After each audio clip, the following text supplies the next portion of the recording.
Yahweh and Yahshua Speak television show. We are broadcasting from Yahweh and Yahshua's temple at 725.5 Howard Street in Evanston, Illinois. And we are starting a lesson today entitled, For Then Shall Be Great Tribulation. For then shall be great tribulation. Let's go to Matthew's or Matthew, the 24th chapter. So the question is, when is then? When is then? Matthew's 24.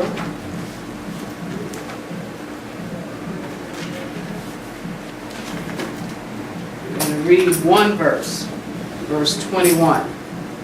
And it reads, For then shall be great tribulation, such as was not since the beginning of the world to this time, no, nor ever shall be. So here is Yahweh telling us, then shall be great tribulation. And it says, this thing called great tribulation, there's never been anything like it since the world began. Let's go to Mark, the 13th chapter. Mark 13. For then shall be great tribulation. The question is, when is then? Mark 13. We're going to read one verse, verse 19. And it reads, For in those days, or Yowm, shall be affliction, such as was not from the beginning of the creation, which Elohim created, unto this time, neither shall be. So here in Mark is talking about this same time, this great tribulation. It says, in those days, those Yowm, there shall be affliction, such as was not from Ha-Bereshith, or the beginning of the creation, which Elohim or Yahweh created, unto this time, the time when great tribulation will come, neither shall be. Let's go to Layil, the 12th chapter. So we're going to look at the fact that the prophet Layil asked, what time is then for great tribulation to occur? Daniel, the 12th chapter. What time is then? Layil wanted to know. Going to Daniel 12.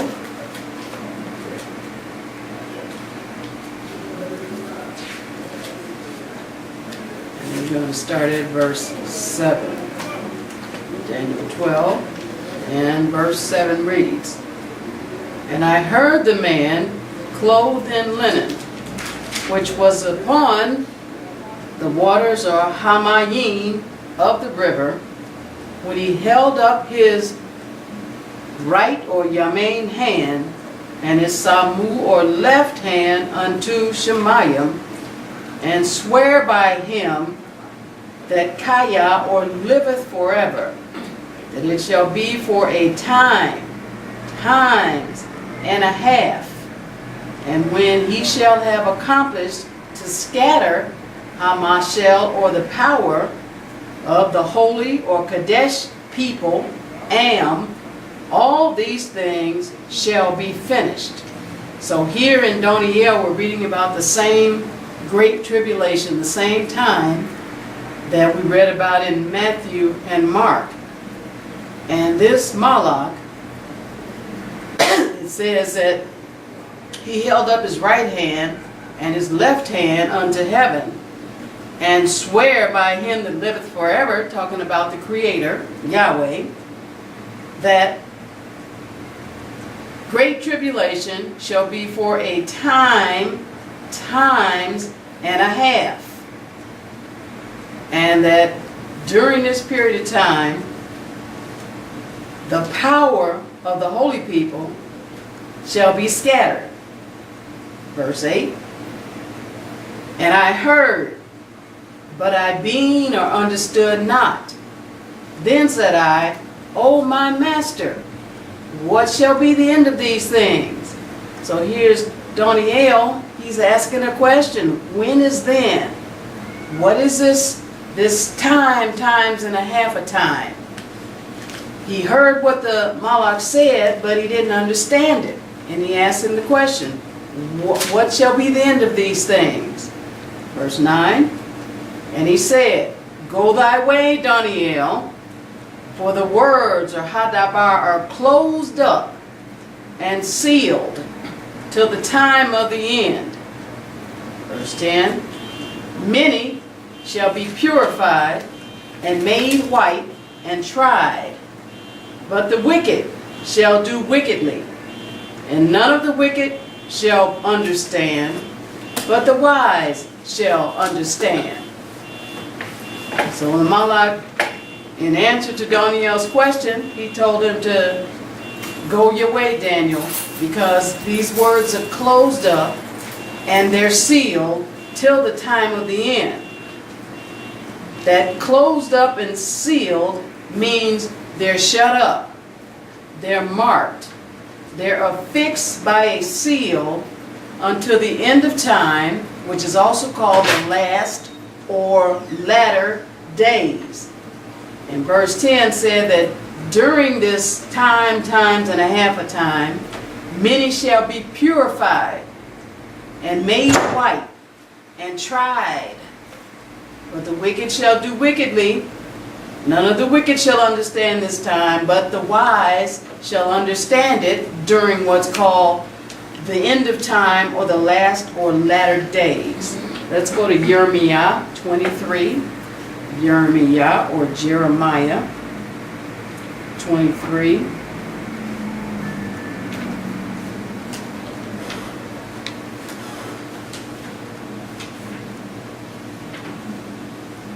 I'm going to read one verse.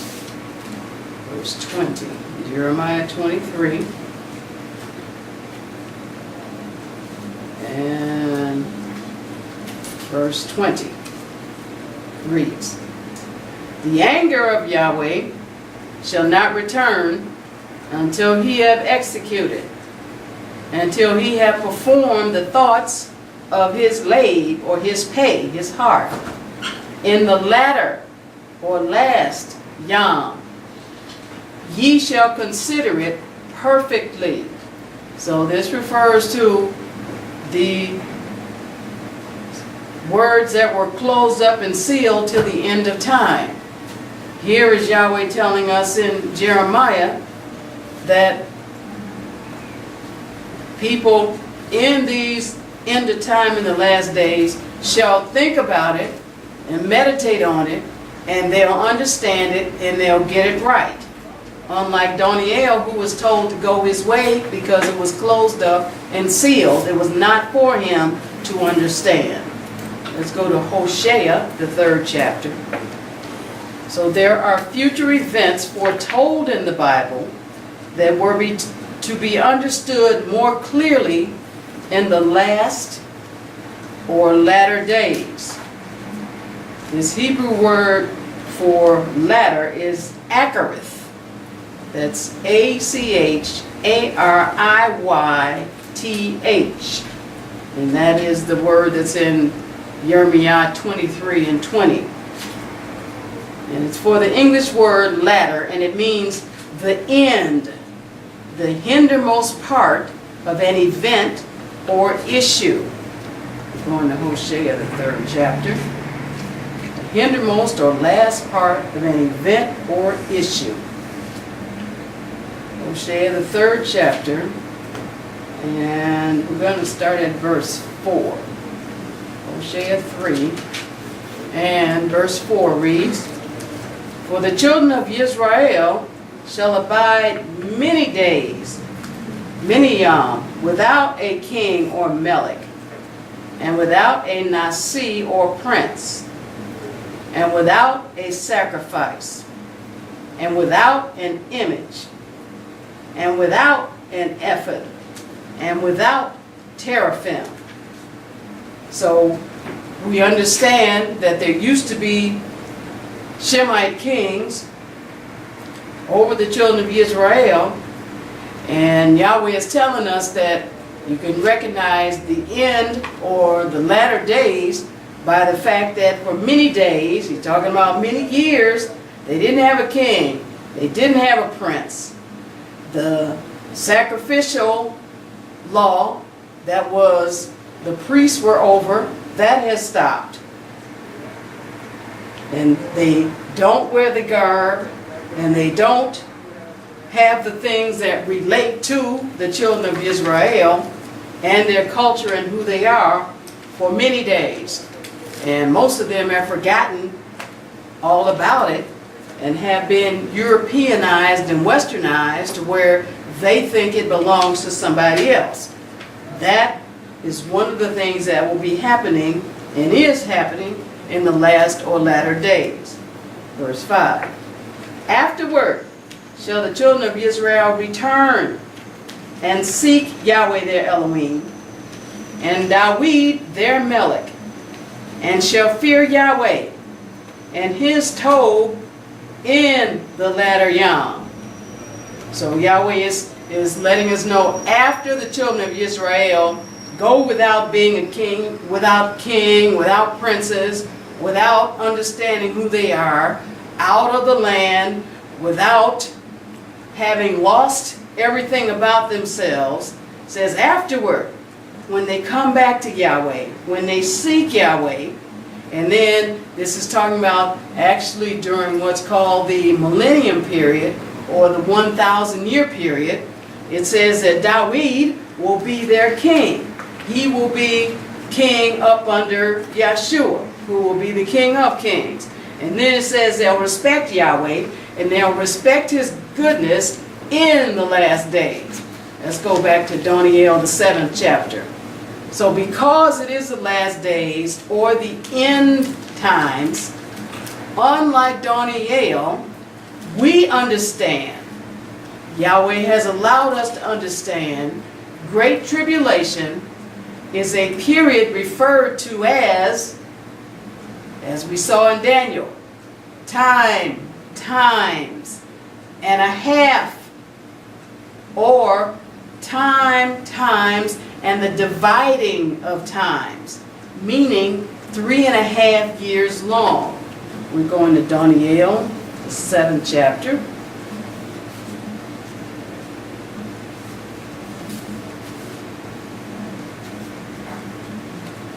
Daniel, the 7th chapter, we're just going to read one verse. Verse 25. Daniel, the 7th chapter.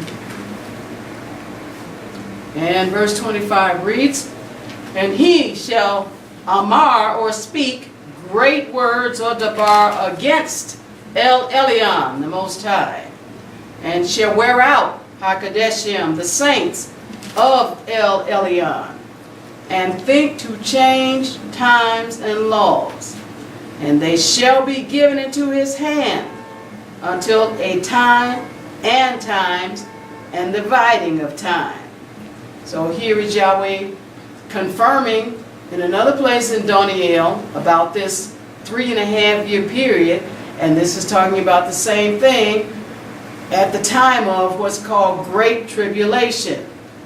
There is going to be somebody that's going to speak great words against the Most High, and we saw in this other part in Daniel where it said that it shall wear out or take the power of Yahweh's people, where here is saying Yahweh's people are going to be worn out, and this person shall also change times and laws, and he shall be allowed to do it for this time and dividing of time, for this 3.5-year period. Let's go to Revelation, the 11th chapter.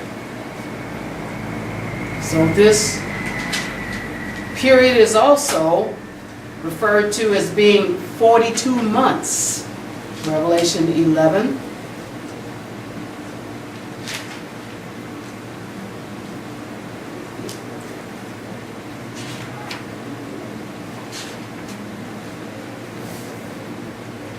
And we're going to read one verse. Revelation 11. And let's read verse 2. Verse 2 reads, but the court, which is without the temple, leave out, and measure it not, For it is given unto Hagoe, or the Gentiles, and the holy or Kadesh city shall they tread underfoot 42 months. So this is talking about the same period of time, the Great Tribulation, and it says it will be Jerusalem, and the holy city, which is Jerusalem, will be tread underfoot by the Gentiles for 42 months. Let's go to Revelation, the 13th chapter, and we're going to see the second witness on this, Revelation 13. I'll read one verse, verse 5. Revelation 13 and verse 5 reads, And there was given unto him a mouth speaking great things and blasphemies. This sounds like this same guy that was in Daniel, the 7th chapter, talking about him speaking great words against the Most High. Verse 5 said, And there was given unto him a mouth speaking great things and blasphemies, and power, or marshal, was given unto him to continue 42 months. Same period of time. He was allowed to do this for 3.5 years. 42 months, times and a half, or times and the dividing of times.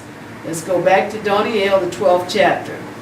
So Great Tribulation is when Satan, through humans called the beast and false prophet, will take over rulership of the world to try to make the world of one religion. The beast is a brutal and ferocious military man. We're going to Daniel 12. And this false prophet is a worldwide known religious man who utters falsehoods under the guise of his religion. And this religion is a religion which supports an alternative belief from the one set forth in the Bible. The Bible records signs that come before Great Tribulation. And there are people circulating and trying to make true that Yahshua's second coming is before Great Tribulation. But when we study it out in the Bible, we're going to see that Yahshua's second coming is not one of the signs that is before Great Tribulation. We're going to see that nobody is going anywhere with Yahshua before Great Tribulation hits. And we're going to see that Yahweh even calls Great Tribulation the time of his people's trouble. It's the time of his people's trouble, proving that they will still be on the earth. If he had taken them back to Shemayim, they wouldn't be in trouble. Trouble couldn't touch them. Daniel, the 12th chapter, and we're going to read just one verse. Daniel 12, and we're going to read verse 1. And it reads, And at that time shall Michael stand up, the great prince, or Nasi, which standeth for the children of thy people. And there shall be a time of trouble. There's that word again, trouble. Tribulation means trouble. And there shall be a time of trouble, such as never was since there was a nation, even to the same time. And at that time thy people shall be delivered, everyone that shall be found written in the book. Yahweh is letting us know this has to be Great Tribulation again, because he's saying this time of trouble is a time such as never was since Israel became a nation, even to the time when Great Tribulation actually happens. Then it talks about his people being delivered, those that are written in the book of life. And this is where people get confused, because Yahweh says his people will be delivered, but we have to understand what Yahweh is saying. That deliverance doesn't mean Yahshua is going to come back before Great Tribulation. People are jumping to the wrong conclusion. Let's go to Jeremiah, the 30th chapter. Or Jeremiah 30. And let's let Yahweh put it all together for us.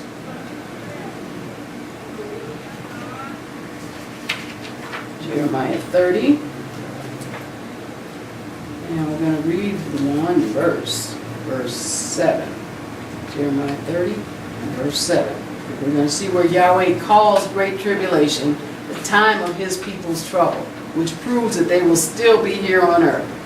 Jeremiah 30 and verse 7 reads, Alas, for that day, that Yowm is great, so that none is like it. Keep saying that over and over. There's been no time, will be no time like the great tribulation. It is even the time of Yaakov's trouble. And Yahweh's people are Yaakov's descendants. But he shall be saved out of it. And again, we have to understand what Yahweh is talking about when he says being saved out of it. But we see Yahweh is describing the same time where there was never a time before like it, nor will there be after like it. And he calls it, another name for the great tribulation is Jacob's trouble.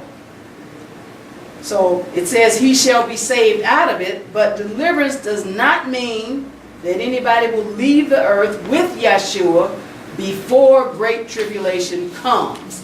Let's go to Jeremiah, the 2nd chapter. Jeremiah's 2nd chapter. And we're going to read verse 28. Jeremiah 2. And verse 28 reads, But where are thy Elohim that thou hast made thee? Let them arise, if they can save thee in the time of thy trouble. He's talking to Yaakov's descendants, talking to Israel, in the time of your trouble. For according to the number of thy cities are thy Elohim, O Yehuda. And there it is. He's talking to Israel, the tribe of Yehuda, the nation of Israel. Let's go to Jeremiah, the 11th chapter.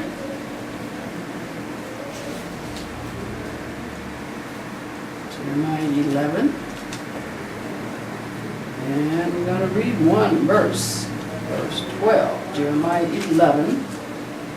And verse 12 reads, Then shall the cities of Yehuda and inhabitants of Jerusalem go and cry unto the Elohim, unto whom they offer incense.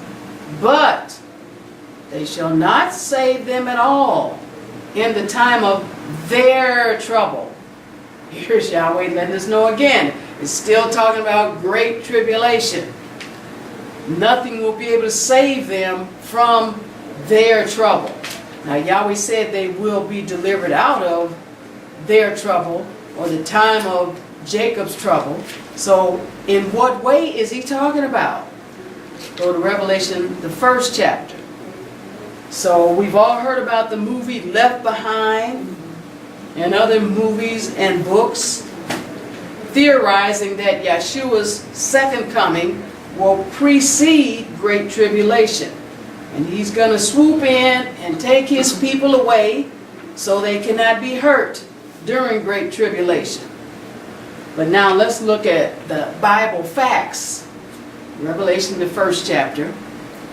And they say that Yahshua is going to secretly come back and take away his people before great tribulation. They say that if you're riding in an airplane with somebody, the person next to you is going to disappear, and if you're wicked, then you'll still be there. Or if the pilot is piloting the plane, then the pilot will leave, and other wicked people on the plane will still be in the plane. So I guess the plane will crash. And they refer to that scripture in Matthew where it talks about one shall be plowing and then the one will be taken and the other left. But again, just like with Daniel, they don't understand it. Even though this is the end time, Yahweh has to give them the understanding about it. And this is what he is giving us right here. Them talking about Yahshua swooping in secretly and picking people and then going back to Shemayim to protect them from great tribulation. We're going to see first that him coming secretly is not true. Revelation 1, and we're going to read verse 7. Revelation 1 and verse 7 reads, Behold, he, this is talking about Yahshua, cometh with clouds. If you think it's not him, read up and then you'll find out.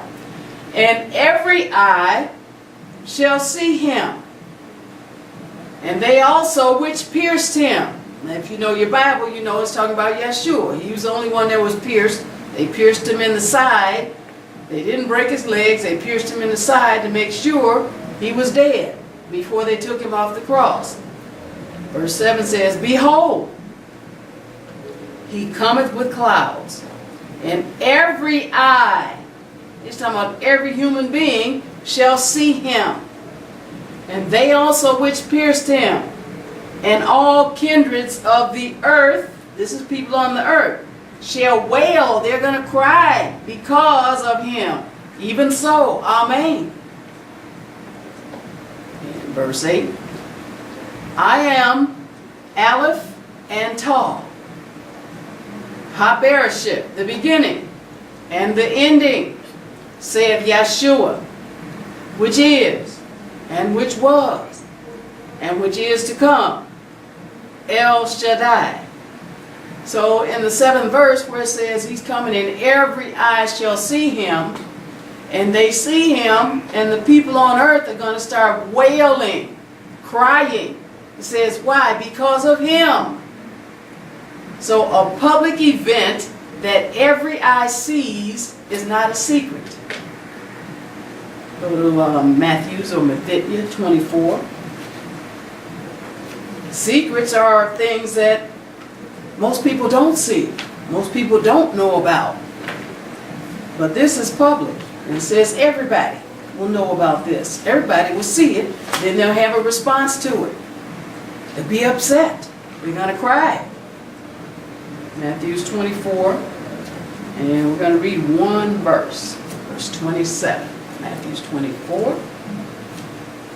And verse 27 reads, For as the lightning cometh out of the east, and shineth even unto the west, so shall also the coming of the Son of Man be. So, if you've ever seen lightning, then you understand, you can see that crackle in the sky. And Yahweh said Yahshua's second coming was going to be like lightning shining from the east even to the west. That's a big bolt of lightning. Just like he's talking about every eye shall see him. When you look up in the sky and you see lightning coming from where the sun rises in the east all the way over to where it sets in the west, then that is something that every eye will see and is readily apparent. Let's go to Revelation, the 6th chapter. So this is knocking that theory in the head about Yahshua coming and secretly swooping in and taking the righteous people away before great tribulation. And Yahweh's going to show us this is after rather than before. Revelation 6. And we're going to start at verse 12. Revelation 6. And let's read verse 12. And I beheld, when he had opened the 6th seal, and lo, there was a great earthquake, and the sun became black as sackcloth of hair, and the moon became as blood. What's going on? It's talking about earthquake. The sun was black, the moon was like blood. Verse 13. And the stars of Shemayim fell unto Shareth, even as a fig tree casteth her untimely figs when she is shaken of a mighty wind.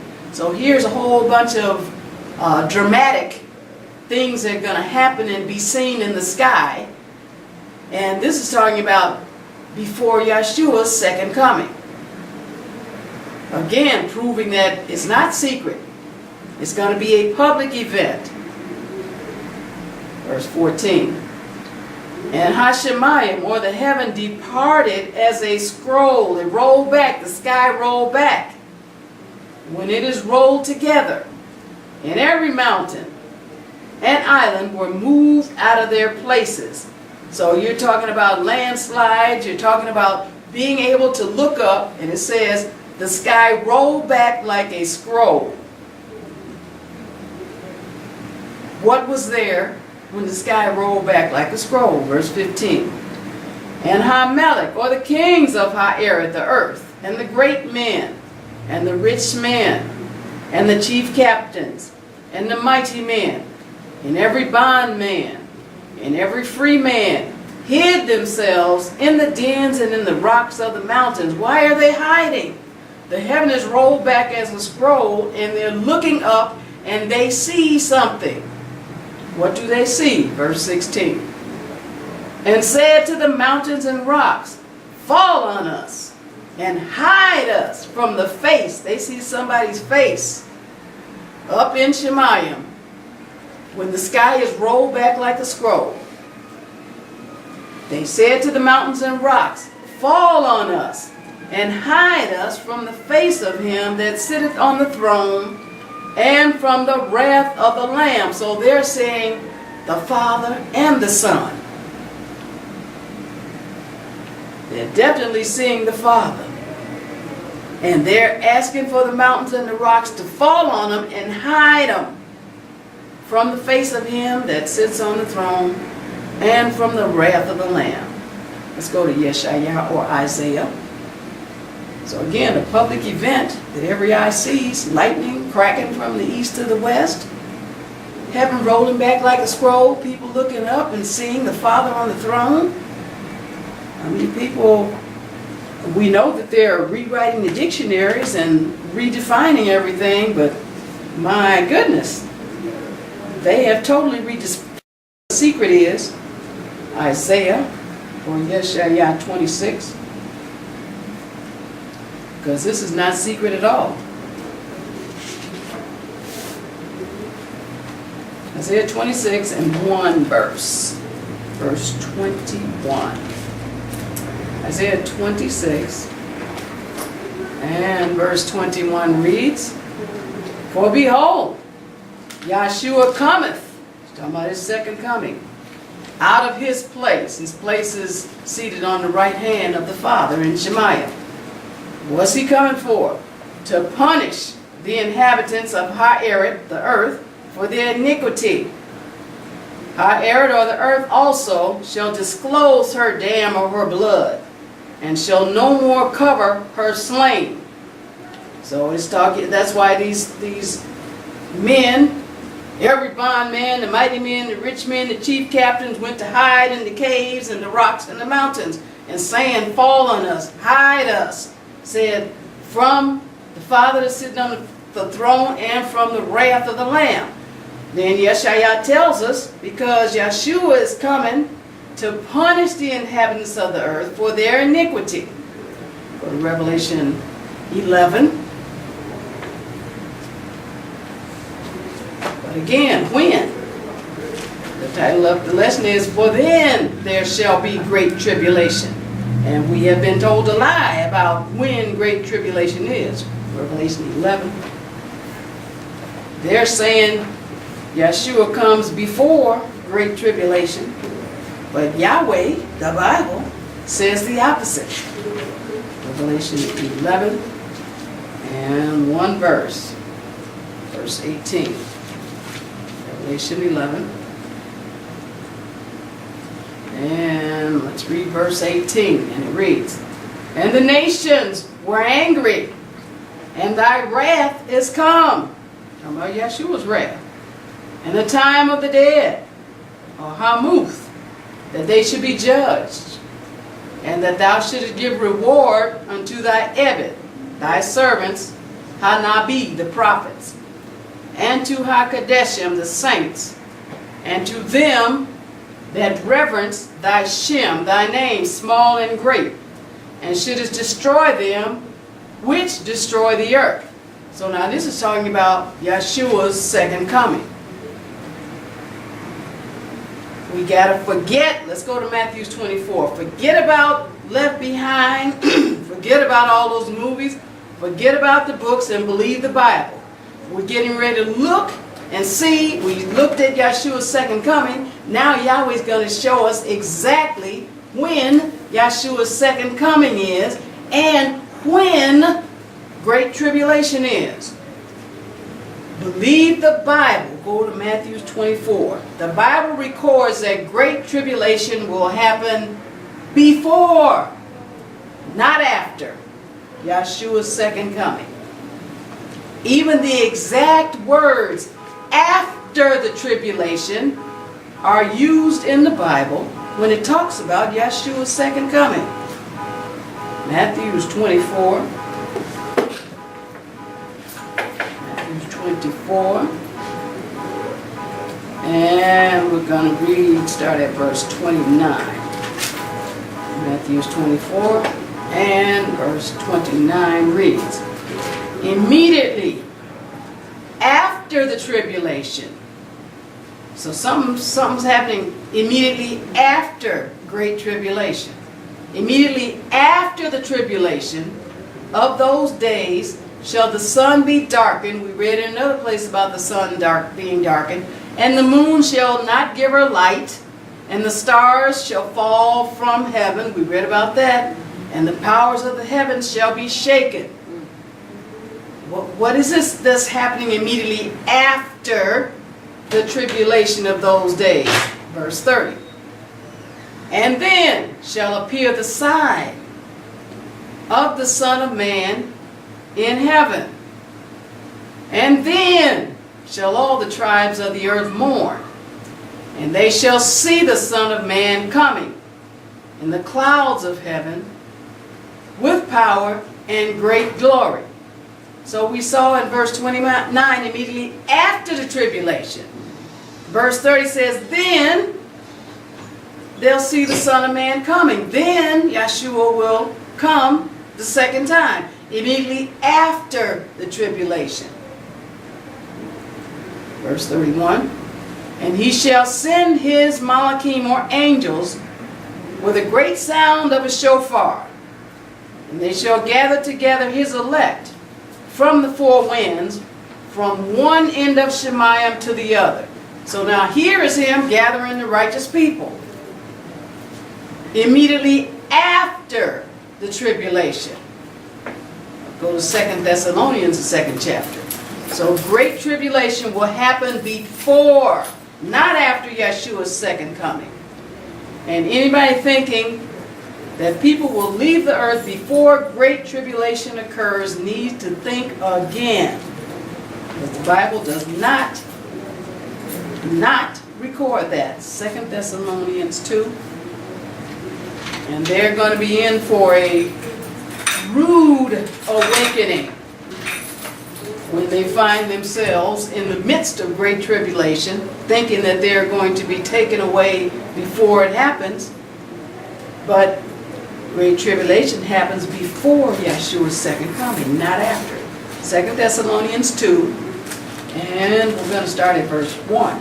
2 Thessalonians 2, and let's read verse 1. 1 reads, now, we beseech you, brethren, by the coming, here it is, that second coming of Yahshua, of our Master Yahshua Mashiach, and by our gathering together unto him. It's talking about the righteous going with Yahshua, being gathered to Yahshua. Verse 2. That ye be not soon shaken in pay or mind, or be troubled, neither by Ruach, nor by Dabar, nor by letter as from us, as that Yowm of Mashiach is at hand. He's saying, don't be shaken. Don't be upset about it. Yahweh has given specifics about Yahshua's second coming.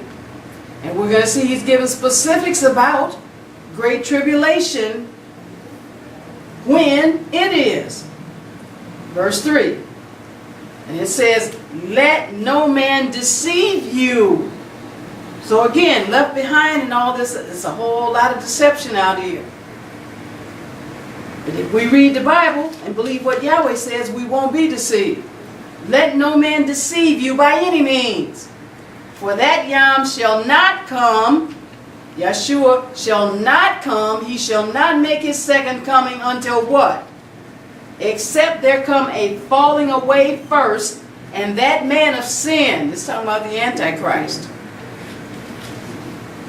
be revealed, the son of perdition. Let's go to Joel, the 3rd chapter. So the man of sin being revealed is speaking about the Antichrist, who will first be recognized right before great tribulation happens. Yahweh's people will be on the earth during great tribulation. And Yahweh himself will be gathering all nations of the earth together for the final battle, which will take place at Yahshua's second coming. We're going to Joel, the 3rd chapter. Joel, the 3rd chapter. So if those words immediately after the great tribulation, after the tribulation, I mean, how much plainer can Yahweh make it? Joel 3rd chapter and verse 2. We're going to look at how Yahweh, during tribulation, is gathering these people so they can come to this battle. And we're going to see when Yahshua comes back at his second coming, he's coming to fight this last battle. Joel 3, going to read one verse, verse 2. Joel 3 and verse 2 reads, I will also gather all nations, and will bring them down into the valley of Jehoshaphat, and will plead with them there for my people, and for my heritage Israel, whom they have scattered among the nations, and parted my land. So this is Yahweh saying he's going to gather these people. The valley of Jehoshaphat is talking about the valley of Megiddo, or the Greek is Armageddon. In Hebrew is Har Megiddo, Har Megiddon. Let's go to Revelation 16 and 16 and look at the same account. But that's after. This will happen after Great Tribulation, but during Great Tribulation is when Yahweh is going to be getting them together. Revelation 16. Revelation 16 and one verse. 16. Revelation 16 and verse 16 reads, and he gathered them together into a place Kara in the Ibryi tongue, Armageddon. Now, this says it's in the Ibryi or Hebrew tongue, but Armageddon is not a Hebrew word. The Hebrew word is at Strong's number 2022 and at Strong's number 4023. The Hebrew word Har, H-A-R, and Megiddon, M-E-G-I-D-D-O-W-N. So it's Har Megiddon. That's Hebrew. Armageddon is either Greek or some kind of twisted English, but it's not Hebrew. It means hill, mountain, hill country, a place of crowds. It refers to the hill or city of Megiddo. Let's go to Matthew 24. Yahshua's second coming again does not come before, but it ends great tribulation. The Bible records Yahshua not coming before great tribulation, but it records him coming and shortening it, making it shorter. It talks about if Yahshua hadn't come back, these knucklehead people would destroy themselves and everything that breathes. And as we all know, they now have the capacity to do that. We're going to Matthew 24. The, what was that bomb they dropped on Japan? Atom. That's a little baby. That's a premature baby compared to the bomb that they have now. What is it? The nuclear bomb that can kill everybody on the earth many times over. Matthew 24. So the Bible records Yahshua coming to shorten great tribulation, to end it at his second coming. Matthew 24. And we're going to start at verse 21. Matthew 24 and verse 21 reads, "For then shall be great tribulation, such as was not since the beginning of the world, to this time, no, nor ever shall be." So tribulation is going on. It's saying, for then, at that time, shall be great tribulation. Then what happens? Verse 22. "And except those days should be shortened, there should no flesh be saved. But for the elect's sake, those days shall be shortened." So this is talking about Yeshua's second coming, coming back to shorten, to end great tribulation. And he says, for his people's sake, because again, these people would kill everybody, including themselves. Verse 23. "Then if any man say unto you, Lo, here is Mashiach, or there, believe it not." So he's talking about during great tribulation, Yahshua won't be here. His second coming is not until after great tribulation. So if anybody is telling you, oh, Mashiach is over here, Mashiach's over there, he's saying don't believe him. That's a lie. Verse 24. "For there shall arise false Mashiachs, and false Nabi, or prophets, and they shall show great signs and wonders, insomuch that if it were possible, they shall deceive the very elect." So these false prophets, these false people, are going to be doing some things, and they're going to be so convincing that they could even deceive the very elect if Yahweh hadn't been dealing with the very elect to keep them abreast and to let them know exactly what's going on. Verse 25. "Behold, I have told you before." 26. "Wherefore, if they shall say unto you, Behold, he is in the desert, go not forth. Behold, he is in the secret chambers, believe it not." So he's saying Yeshua is not here, will not be here during great tribulation. No matter who tells you that, he said, don't believe him. Don't go looking for him, because he won't be here till after. He's going to end great tribulation. Let's go to Mark. And let's look at another account, Mark 13. And I mean, you have people just really looking forward to escaping great tribulation and being taken out of here, and they're just deceived. They're not reading their Bible, and they're just letting somebody tell them what the Bible says instead of actually looking and being prepared. And they're going to be totally caught off guard. Mark 13. Yahweh said for us to study for ourselves. Mark 13.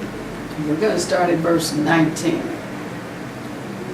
And let's read verse 19. And it reads, "For in those Yowm or days shall be affliction," talking about great tribulation, "such as was not from the beginning of the creation, which Elohim created unto this time, neither shall be." So it's no doubt it's talking about that same time.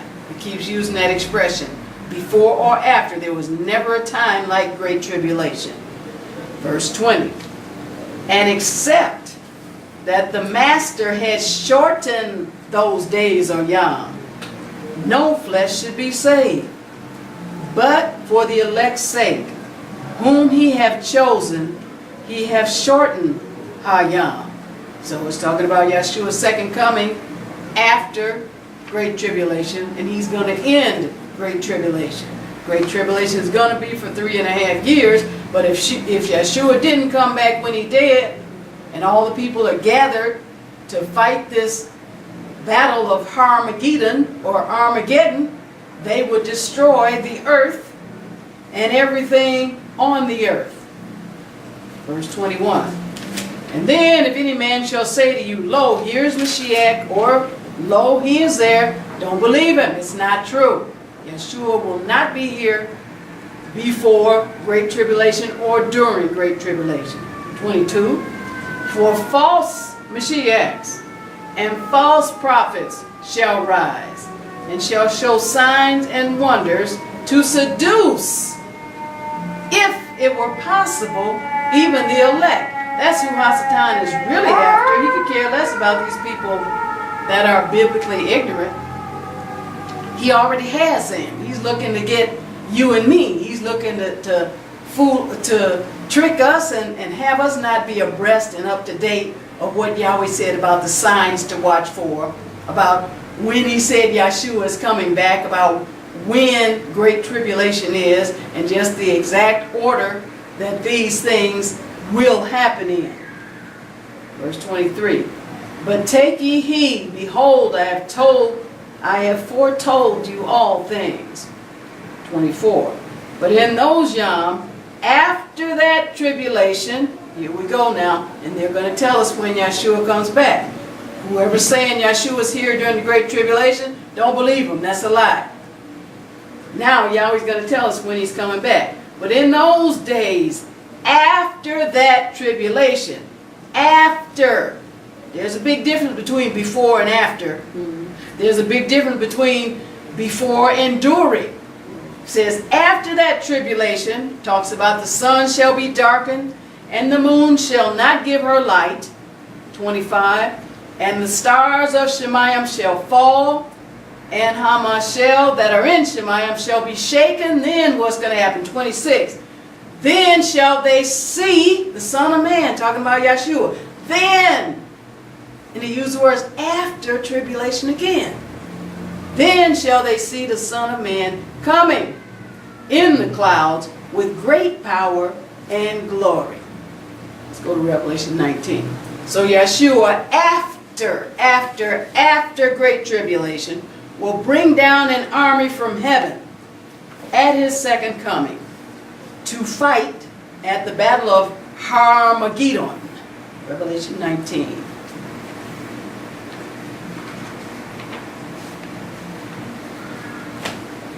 Revelation 19, and we're going to start at verse 11. Revelation 19. And verse 11 reads, And I saw Shemayim open, and behold, a white horse. And he that sat upon him was Kara, Immunah, and Emeth. And in Sadakah he doth judge and make war. Now we all know this is talking about Yahshua. His eyes, verse 12, were as a flame of fire, and on his head were many crowns. And he had a Shem written that no man knew but he himself. Verse 13. And he was clothed with a vesture dipped in damn, and his Shem is Kara Hadabar Elohim. Verse 14. And the armies, oh, he's got an armies with him, coming from Shemayim, which were in Shemayim, followed him upon white horses, clothed in fine linen, white and clean. Yahshua and his Malachim are clean to the bone, and they're not going to get a speck of dirt on them either, because they don't have to lift a finger to fight this war. The outcome is already determined. The word has been spoken. Let's go to 1 Thessalonians 4th chapter. So on Yahshua's way down, he's got armies from Shemayim with him, but on his way down, he's going to gather the rest of his army from the earth. And this is after Great Tribulation. 1 Thessalonians 4.